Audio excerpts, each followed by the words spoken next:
Rut 2. Rut bertemu dengan Boas. Naomi itu mempunyai seorang sanak dari pihak suaminya, seorang yang kaya raya dari kaum Elimelek namanya Boas.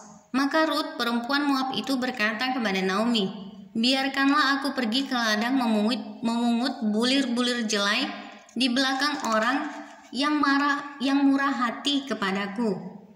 Dan sahut Naomi kepadanya, "Pergilah anakku, pergilah." Ia lalu sampai di ladang dan memungut jelai di belakang penyabit-penyabit. Kebetulan ia berada di tanah milik Boas yang berasal dari kaum Elimelek. Lalu datanglah Boas dari Betlehem. Ia berkata kepada penyabit-penyabit itu, "Tuhan kiranya menyertai kamu." Jawab mereka kepadanya, "Tuhan kiranya memberkati Tuhan." Lalu kata Boas kepada bujangnya yang mengawasi penyabit-penyabit itu, "Dari manakah perempuan ini?" Bujang yang mengawasi penyabit-penyabit itu menjawab, "Dia adalah seorang perempuan Moab. Dia pulang bersama-sama dengan Naomi dari daerah Moab." Tadi ia berkata, "Izinkanlah kiranya aku memungut dan mengumpulkan jelai dari antara berkas-berkas jelai ini di belakang penyabit-penyabit."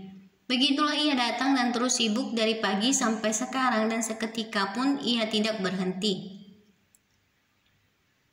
Sesudah itu berkatalah Boas kepada Rut, dengarlah anakku, dengarlah dahulu anakku, tidak usah engkau pergi memungut jelai ke ladang lain, dan tidak usah juga engkau pergi dari sini, tetapi tetaplah dekat pengerja-pengerjaku perempuan.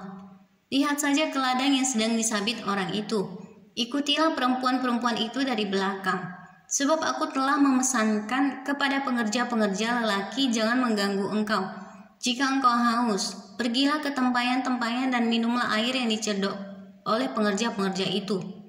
Lalu sujudlah Rut menyembah dengan mukanya sampai ke tanah dan berkata kepadanya, "Mengapakah aku mendapat belas kasihan daripadamu, sehingga Tuhan memperhatikan aku, padahal aku ini seorang asing?"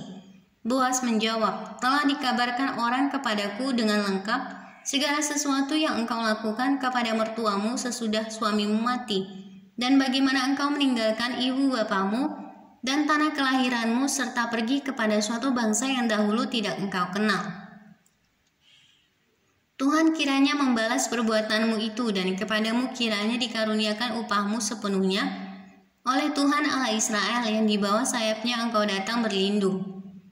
Kemudian berkatalah Rut, "Memang aku mendapat belas kasihan daripadamu ya Tuhanku, sebab Tuhan telah menghiburkan aku dan telah menenangkan hati hambamu ini, walaupun aku tidak sama seperti salah seorang hamba-hambamu perempuan." Ketika sudah waktu makan, berkatalah Boas kepadanya, "Datanglah kemari, makanlah roti ini dan celupkanlah suapmu ke dalam cuka ini." Lalu duduklah ia di sisi penyabit-penyabit itu, dan Boas mengunjukkan bertih gandum kepadanya. Makanlah Rut sampai kenyang, bahkan ada sisanya. Setelah ia bangun untuk memungut pula, maka Boas memerintahkan kepada pengerja-pengerjanya, dari antara berkas-berkas itu pun ia boleh memungut. Janganlah ia diganggu, bahkan haruslah kamu dengan sengaja menarik sedikit-sedikit dari onggokan jelai itu untuk dia dan meninggalkannya supaya dipungutnya. Janganlah berlaku kasar terhadap dia. Maka ia memungut di ladang sampai petang, lalu ia mengirik yang dipungutnya itu, dan ada kira-kira seeva jelai banyaknya. Diangkatnya lah itu, lalu masuklah ia ke kota. Ketika mertuanya melihat apa yang dipungutnya itu, dan ketika dikeluarkannya dan diberikannya kepada mertuanya sisa yang ada setelah kenyang itu, maka berkatalah mertuanya kepadanya, "Di mana engkau memungut dan di mana engkau bekerja hari ini? Diberkatilah kiranya orang yang telah memperhatikan engkau itu." Lalu diceritakannya lah kepada mertuanya itu pada siapa ia bekerja. Katanya, "Nama orang pada siapa aku bekerja hari ini ialah Boas." Sesudah itu berkatalah Naomi kepada menantunya, "Diberkatilah kiranya orang itu oleh Tuhan yang rela mengaruniakan kasih setianya kepada orang-orang yang hidup dan yang mati." Lagi kata Naomi kepadanya, "Orang itu kaum kerabat kita, dialah salah seorang yang wajib menebus kita." Lalu kata Rut, perempuan Moab itu, "Lagi pula ia berkata kepadaku, tetaplah dekat pengerja-pengerjaku sampai mereka menyelesaikan seluruh penyabitan ladangku." Lalu berkatalah Naomi kepada Rut menantunya itu, Ya anakku, sebaiknya engkau keluar bersama-sama dengan pengerja-pengerjanya perempuan, supaya engkau jangan disusahi orang di ladang lain. Demikianlah Rut tetap dekat pada pengerja-pengerja perempuan Boas untuk memungut sampai musim menuai jelai dan musim menuai gandum telah berakhir.